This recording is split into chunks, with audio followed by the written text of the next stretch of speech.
All right, welcome to the fourth and final game of the evening.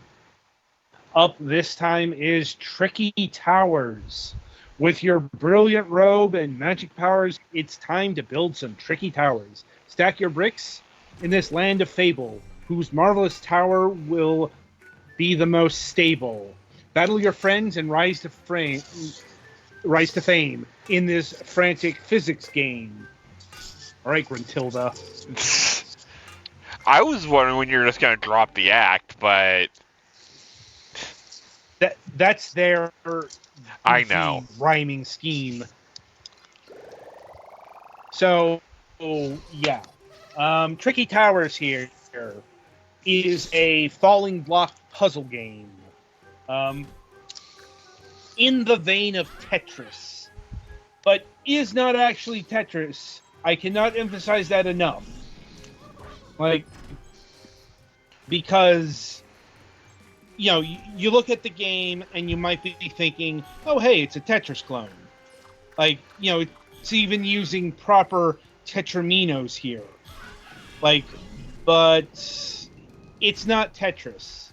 Like, it plays like once you get past the puzzle pieces, it plays very little like Tetris. Like, in fact, like at no point are you ever clearing lines. Yeah, and while initially placing the pieces is locked into columns, once they are placed, they are beholden to physics and gravity as if normal objects. Yeah.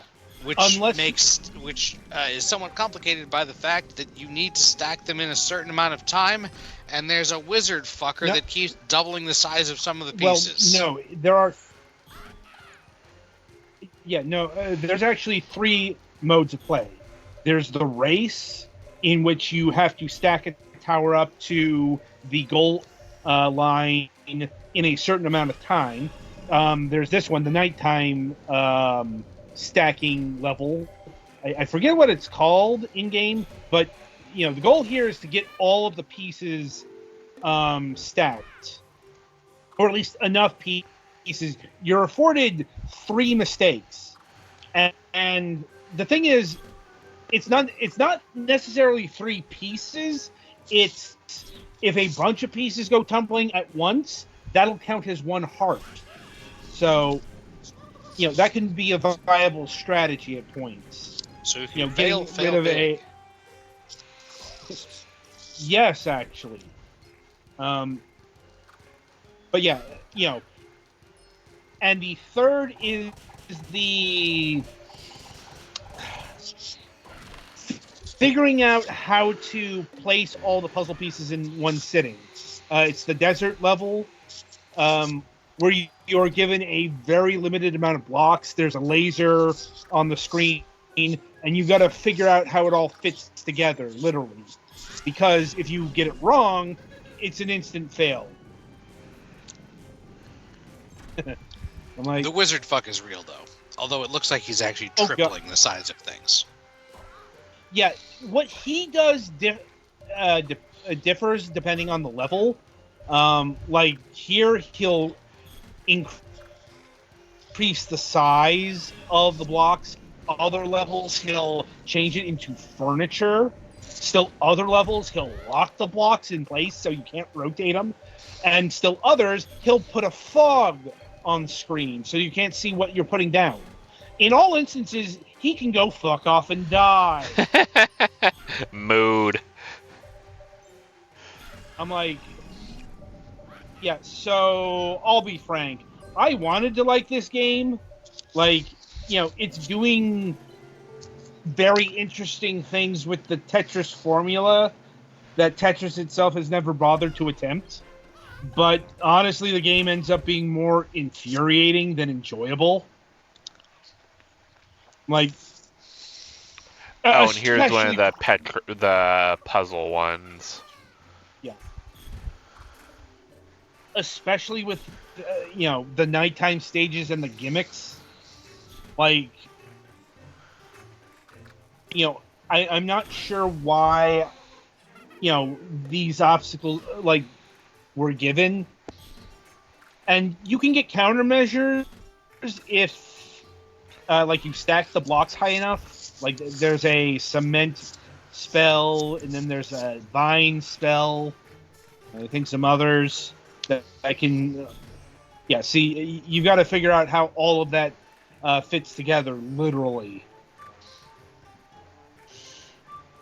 while still keeping in mind that these blocks are beholden to actual physics. At least the first level of this one seems to not have as much physics fuckery, because that's just a normal Tetris fitting puzzle. Yeah, like, spoiler alert, these will get much tighter as the levels go on. Like, and once again, on the one hand, I can respect this game for trying new things, but on the other hand, its actual implementation, very infuriating. Like, at least, I guess, subjectively speaking, like, I can't say this game did anything wrong in terms of, like, broken mechanics or lack of polish or anything like that. It's just, I found this game absolutely agonizing to play after a short amount of time. Maybe it is the Tetris in me, but it's like, it's like, I think you want a T on the last two. I can't control that. These are scripted. No, you turn them so that the two of them together form a T. Oh. Well, I sorted it out anyway, so... Yeah. Like... So, the caveat emptor for this game is, if you're going in to play it, do not think of Tetris. Like, it not only will not help you, it will actively hinder your progression. Because, there's no stickiness.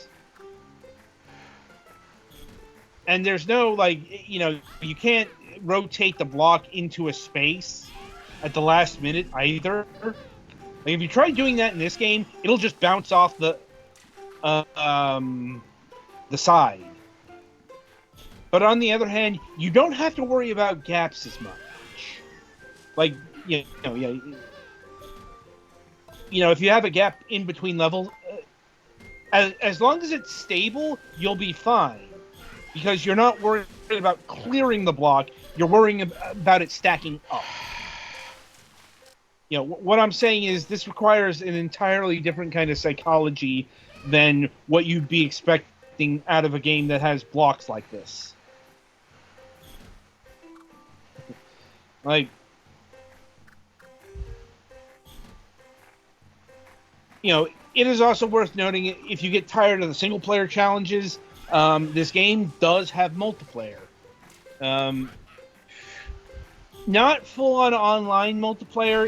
It's got the remote play multiplayer for online play, so your mileage may vary there. But given that it was remote play... It is actually designed for, like, versus play, but that's, like, local. Yeah, what I'm saying is, like, this game probably be better with 2 players. It's just,